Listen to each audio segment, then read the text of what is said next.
Hello and welcome back to a socio Shastra. सामाजिक अनुसंधान पर आरंभ की गई इस कड़ी में आज हम अनुसंधान परिकल्पना के बारे में सीखेंगे।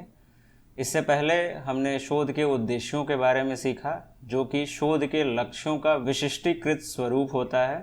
शोध के इन्हीं उद्देश्यों से इन अनुसंधान परिकल्पनाओं का जन्म होता है। तो आइए इन अनुसंधान परिकल्पनाओं के बारे में विस्तार से चर्चा करते हैं।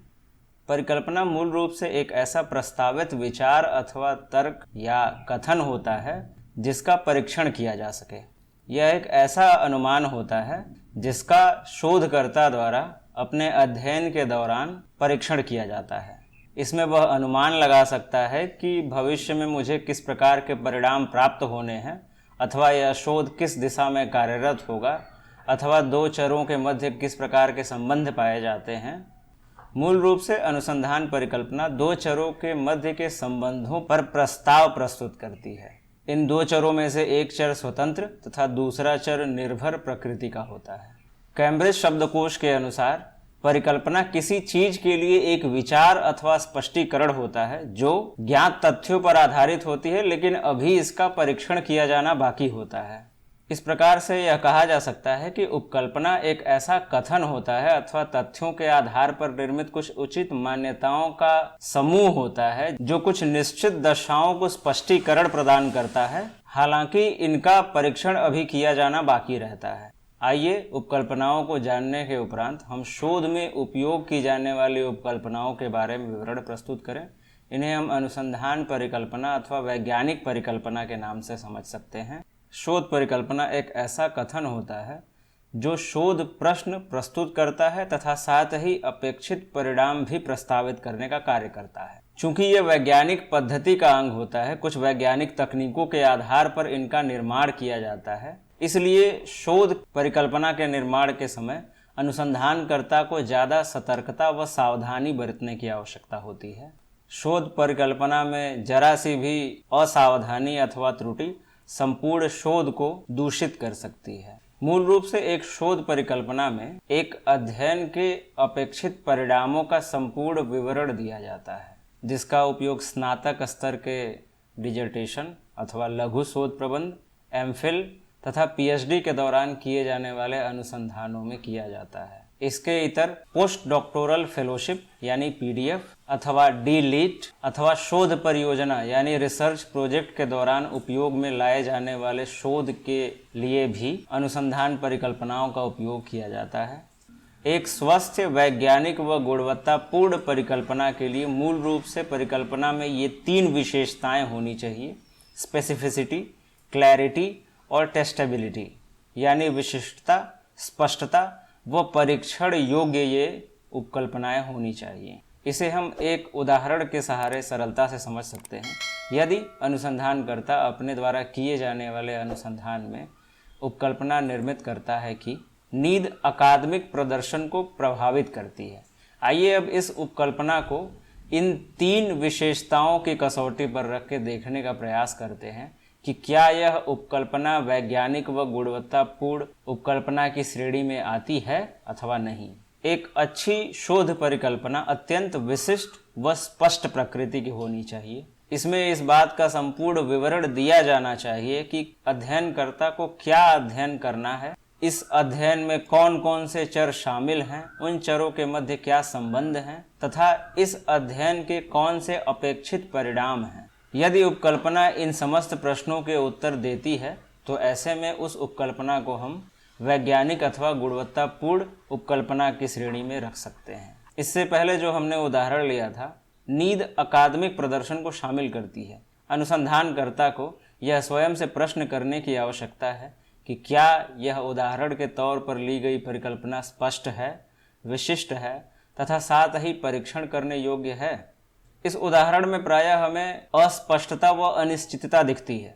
यदि हम इसी उदाहरण को और परिष्कृत कर पेश करें तो उसे हम विशिष्ट व स्पष्ट भी बना सकते हैं। जैसे, जो छात्र रात में कम से कम 8 घंटे की नींद लेते हैं, वे 8 घंटे से कम नींद लेने वाले छात्रों की तुलना में मानकीकृत परीक्षणों में अधिक उच्च अंक प्राप्त करते हैं। अब यदि हम इस उदाहरण को अवलोकित करें तो यह उदाहरण स्पष्ट है, साथ ही विशिष्ट भी है। यहाँ समस्त चरों का विवरण दिया हुआ है। हम चरों को बेहतर तरीके से चिन्हित कर सकते हैं, उनकी पहचान कर सकते हैं। इसमें चर के रूप में छात्र द्वारा लिए जाने वाले नींद के घंटे और परीक्षण के ग्रेड शामिल हैं। छात्र के दो समूह यहाँ परिलक्षित हो रहे हैं, एक समूह जो 8 घंटे की नींद ले रहा है और दूसरा समूह जो 8 घंटे से कम की नींद ले रहा है। साथ ही इसमें संबंधों के बारे में भी उचित विवरण दिया गया है। यहाँ कोई भी अस्पष्टता अथवा अनिश्चितता नहीं है तथा साथ ही इस उदाहरण में एक स्पष्ट अपेक्षित परिणाम का भी विवरण दिया हुआ है। अब यदि हम इन दोनों उदाहरणों को अवलोकित करें तो इन दोनों के मध्य पाए जाने वाले अंतर व एक गुणवत्तापूर्ण परिकल्पना को निर्मित किए जाने के लिए आवश्यक दशाओं को हम बेहतर तरीके से समझ पाएंगे। अब परिकल्पना की तीसरी कसौटी पर चलते हैं, जो कि परीक्षण करने योग्य है। इसे मैं स्पष्ट कर देना चाहता हूं कि यदि कोई भी तथ्य अथवा वक्तव्य कथन परीक्षण करने योग्य नहीं है तो वह किसी भी दशा में परिकल्पना की श्रेणी में नहीं आ सकता है। अब यदि हम पुनः पिछले उदाहरण पर चलें, जिसमें बताया गया कि वे छात्र जो रात्रि में कम से कम 8 घंटे की नींद लेते हैं, वे औसतन 8 घंटे से कम की नींद लेने वाले छात्रों की तुलना में मानकीकृत परीक्षण में उच्च ग्रेड प्राप्त करते हैं। यहाँ हम छात्रों के इन दो समूहों के मध्य मात्रात्मक परीक्षण कर सरलतापूर्वक यह जान सकेंगे कि 8 घंटे से कम नींद लेने वाले छात्रों अथवा 8 घंटे तक की नींद लेने वाले छात्रों के मानकीकृत परिणाम किस तरीके से प्राप्त हो रहे हैं। उनमें हम स्पष्ट तरीके से तुलना कर सकते हैं तथा सांख्यिकीय परिणाम भी प्राप्त कर सकते हैं। इस प्रकार से यदि हम वैज्ञानिक परिकल्पना की परिभाषा को पुनः निर्मित करें तो वह कुछ इस तरीके से हो सकती है कि शोध परिकल्पना अथवा वैज्ञानिक परिकल्पना चरों के बीच अपेक्षित संबंध के बारे में एक बयान अथवा कथन होते हैं या किसी घटना की व्याख्या होते हैं जो स्पष्ट, विशिष्ट व परीक्षण योग्य होने चाहिए। अब यहाँ अनुसंधानकर्ता को इन उपकल्पनाओं का निर्माण करते समय कुछ प्रश्न स्वयं से पूछने की आवश्यकता होती है कि जो उपकल्पना उसके द्वारा निर्मित की गई है उसमें प्रयोग की गई भाषा केंद्रित व स्पष्ट है अथवा नहीं। अनुसंधानकर्ता द्वारा निर्मित की गई परिकल्पना और अनुसंधान विषय के मध्य क्या संबंध है। क्या अनुसंधान परिकल्पना परीक्षण योग्य है? यदि वह परीक्षण योग्य है तो कैसे?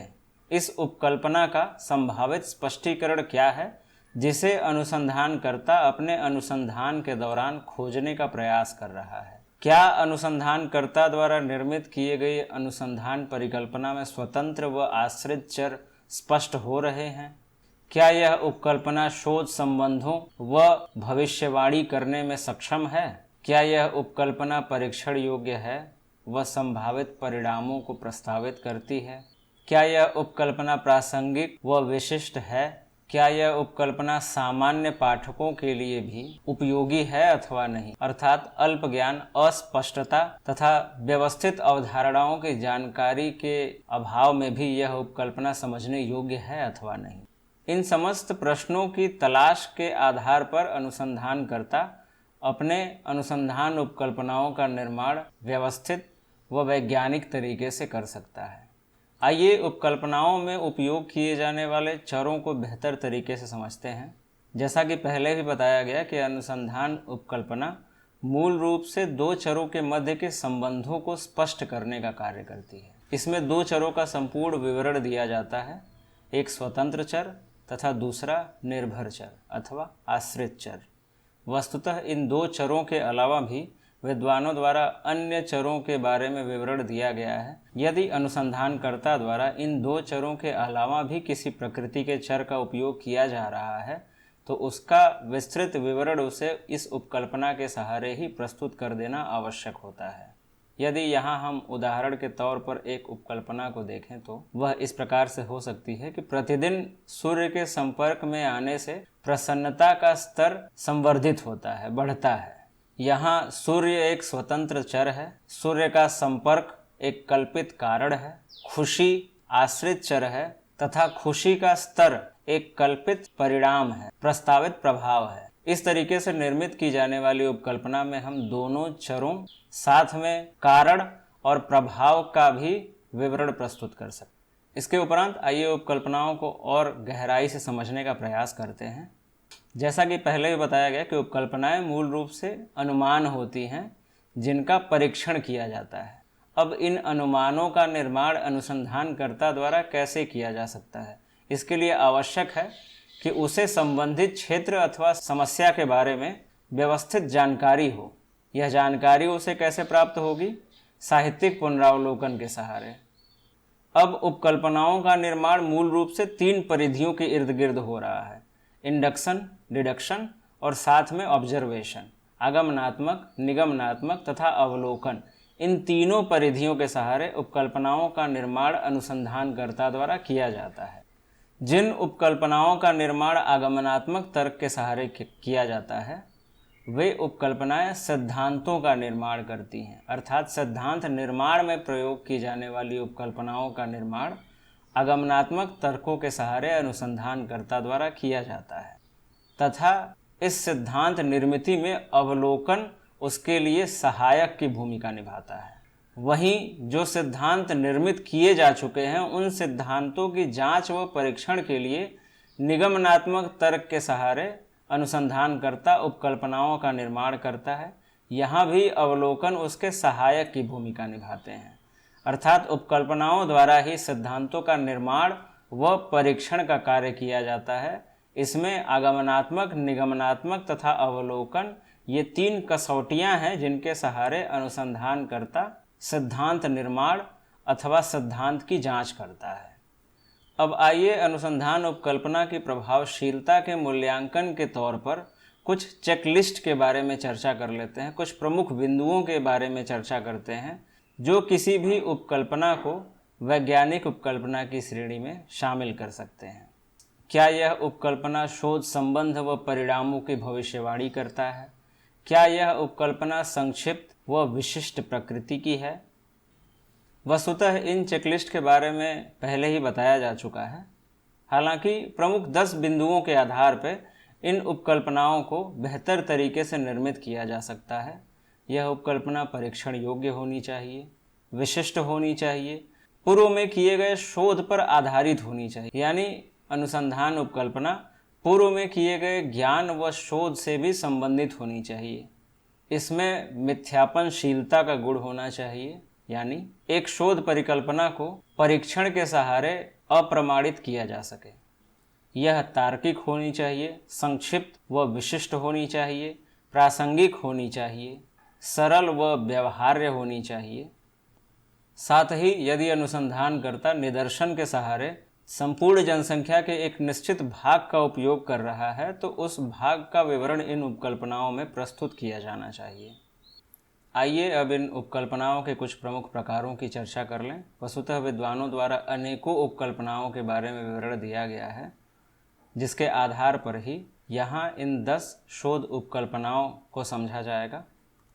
सबसे पहले वैकल्पिक उपकल्पना यानी अल्टरनेटिव हाइपोथेसिस। यह उपकल्पना यह स्पष्ट करती है कि 2 चरों के मध्य संबंध पाया जाता है। इसे H1 अथवा HA के नाम से जाना जाता है। H यानी हाइपोथेसिस, A यानी अल्टरनेटिव।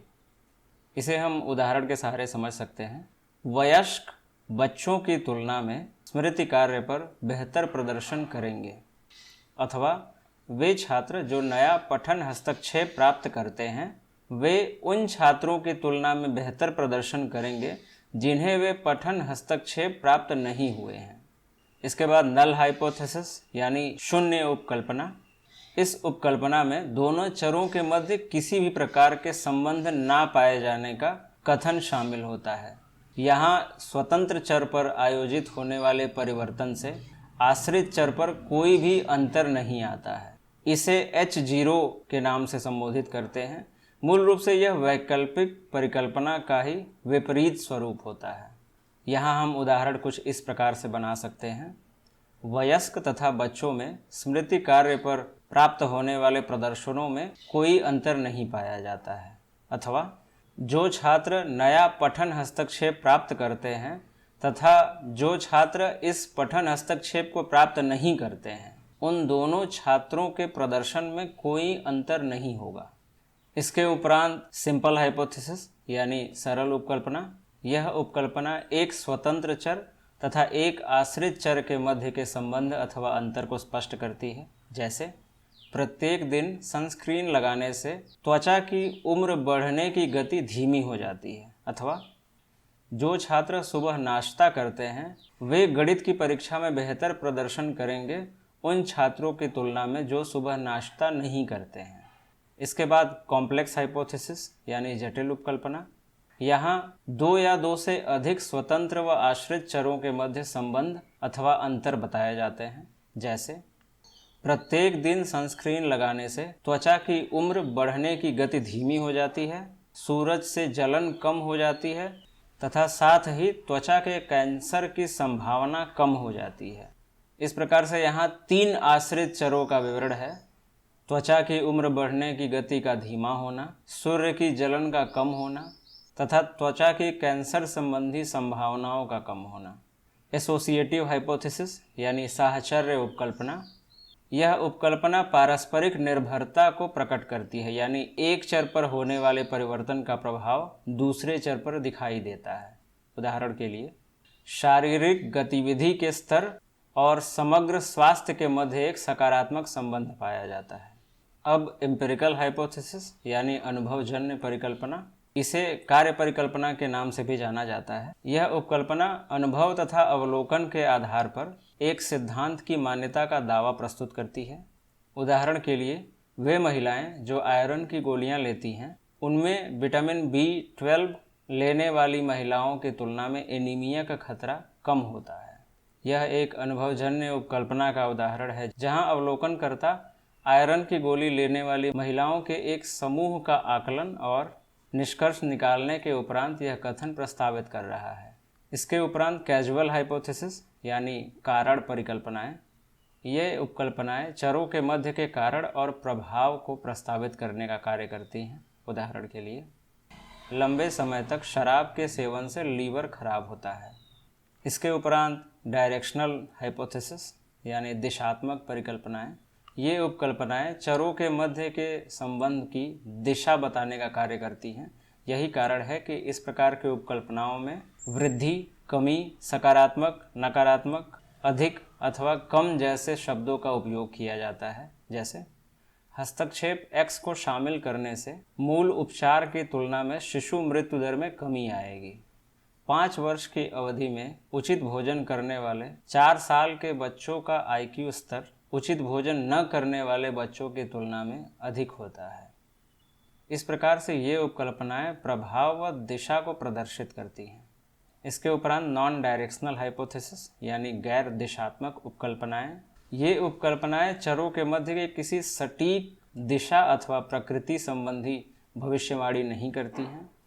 वस्तुतः ये उपकल्पनाएं दोनों चरों के मध्य के संबंधों को तो बताती हैं, उनके अंतर को स्पष्ट करती हैं, उनके प्रभाव को भी निश्चित करती हैं। हालांकि इसमें कोई विशिष्ट दिशा नहीं दी जाती है। जैसे बिल्लियों व कुत्तों द्वारा किए जाने वाले स्नेह की मात्रा भिन्न भिन्न प्रकार की होती है। इस उपकल्पना में किसी विशिष्ट दिशा अथवा प्रकृति का अभाव है। यहाँ प्रस्तुत की गई इन समस्त उपकल्पनाओं में यह संभव है कि कोई एक उपकल्पना दूसरी उपकल्पना से मिलती जुलती हो अथवा उनमें प्रयोग किए जाने वाले संदर्भ आपस में ओवरलैप करें।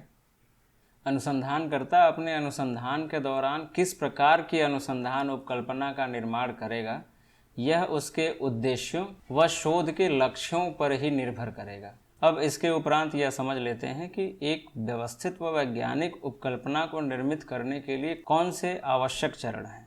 अनुसंधानकर्ता को इन परिकल्पनाओं के निर्माण हेतु अनुसंधान के उद्देश्यों को ध्यान में रखना चाहिए। इन उद्देश्यों से सृजित होने वाले शोध प्रश्नों के आधार पर ही अनुसंधान उपकल्पनाओं का निर्माण किया जाना चाहिए। इस तरीके से अनुसंधानकर्ता अपने शोध समस्या को बेहतर तरीके से समझे और एक सरल विषय केंद्रित समस्या का निर्माण करे।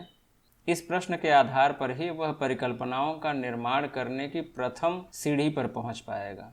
इन प्रश्नों के निर्माण के उपरांत यह आवश्यक है कि शोधकर्ता अपने शोध विषय का संपूर्ण जायजा ले। यहाँ आवश्यक है कि शोध समस्याओं से सृजित हुए इन प्रश्नों को अनुसंधानकर्ता व्यवस्थित तरीके से समझे। इसके लिए अत्यंत आवश्यक है कि वह पूर्व में किए गए शोध का अध्ययन करे, अर्थात साहित्यिक समीक्षा का सहारा ले। इन साहित्यिक समीक्षाओं के मूल्यांकन के उपरांत ही अनुसंधानकर्ता एक व्यवस्थित जानकारी इकट्ठा कर पाता है जिसके सहारे वह कोई कल्पना सृजित कर सके। इन्हीं समीक्षाओं के सहारे वह शोध में उपयोग किए जाने वाले चरों को चिन्हित करता है, संभावित अंतराल की पहचान करता है तथा एक गहरी व स्पष्ट समझ निर्मित करता है। इसके उपरांत उसे एक त्रिआयामी परिकल्पना का निर्माण करना चाहिए जिसके सहारे इन स्वतंत्र व आश्रित उपकल्पनाओं के प्रभाव व संबंधों को अनुसंधानकर्ता अवलोकित करेगा। इसे अनुसंधानकर्ता को यदि तो के संदर्भ में लिखना चाहिए, यानी यदि दो चरों के मध्य संबंध होगा तो ऐसा परिणाम प्राप्त होगा। इस तरीके से वह न केवल शोध के चरों को चिन्हित करेगा तथा साथ ही संभावित परिणामों के बारे में भी विवरण प्रस्तुत कर पाएगा। इसके उपरांत अनुसंधानकर्ता अपनी उपकल्पना का पहला प्रारूप तैयार करने की स्थिति में आता है। यहाँ तक आते आते उसे स्वतंत्र व आश्रित चरों के बारे में व्यवस्थित तरीके से जानकारी होती है। संभावित परिणाम को वह समझ चुका होता है। साहित्यिक समीक्षा के सहारे वह कुछ अनुमान लगाने की स्थिति में होता है। यहाँ वह अनुसंधान समस्या के सहारे सृजित उन प्रश्नों के आधार पर कुछ कल्पनाएं निर्मित करता है, अनुसंधान की उपकल्पनाएं लिखता है। अनुसंधान उपकल्पनाओं का पहला प्रारूप निर्मित कर लेने के उपरांत यह अत्यंत आवश्यक होता है कि अनुसंधानकर्ता इसे संवर्धित करे, प्रामाणिकता प्रदान करे। इसके लिए अनुसंधानकर्ता इन शोध उपकल्पनाओं का गहराई से निरीक्षण करता है। वह यह जानने का प्रयास करता है कि यह उपकल्पनाएं सरल हैं, प्रासंगिक हैं, स्पष्ट हैं, विशिष्ट हैं, तार्किक हैं तथा वैज्ञानिक परिधि के तहत सक्षम हैं। इस तरीके से अनुसंधानकर्ता द्वारा अनुसंधान की परिकल्पनाओं का निर्माण किया जाता है। अब आपको यह ज्ञात होगा कि एक अच्छी उपकल्पना में कौन कौन सी विशिष्टताएं होती हैं, ये कितने प्रकार की होती हैं, इनका निर्माण किस तरीके से किया जाता है, साथ ही इन उपकल्पनाओं के निर्माण के लिए कौन से चरण आवश्यक हैं। मूल रूप से ये अनुसंधान उपकल्पनाएं किसी अनुसंधान के लिए केंद्र का कार्य करती हैं। इन्हीं उपकल्पनाओं के परीक्षण पर संपूर्ण अनुसंधान टिका होता है। हालांकि आवश्यक नहीं है कि प्रत्येक अनुसंधान में अनुसंधान उपकल्पनाओं का ही निर्माण किया जाए। जैसा कि पहले भी बताया गया कि वे वक्तव्य अथवा कथन ही अनुसंधान उपकल्पना की श्रेणी में शामिल हो सकते हैं जिनका सांख्यिकीय परीक्षण किया जा सके, जिन्हें मात्रात्मक तरीके से परीक्षण योग्य रखा जा सके। अब प्रश्न यह उठता है कि यदि अनुसंधान उपकल्पनाओं का उपयोग शोध के दौरान नहीं किया जाएगा तो अनुसंधानकर्ता को शोध में क्या तलाशना है, इसकी जानकारी कैसे होगी। तो ऐसे में अनुसंधानकर्ता शोध प्रश्नों का निर्माण करता है, रिसर्च क्वेश्चंस को निर्मित करता है, जिनके प्रत्युत्तरों की तलाश वह अनुसंधान के दौरान करता है। सामाजिक अनुसंधान की इस कड़ी का अगला वीडियो इन्हीं शोध प्रश्नों पर समर्पित होगा। अगले वीडियो में हम अनुसंधान के प्रश्नों को समझेंगे, साथ ही अनुसंधान के प्रश्नों और अनुसंधान उपकल्पनाओं में कौन से प्रमुख अंतर होते हैं, इस बारे में भी विशद चर्चा करेंगे। आज के वीडियो में इतना ही। यदि यह वीडियो आपको ज्ञानवर्धक लगा तो कृपया इसे लाइक करें, अन्य लोगों से साझा करें तथा चैनल को सब्सक्राइब करें। शीघ्र ही मिलते हैं अगले वीडियो में। Till then, stay healthy, stay safe and keep reading.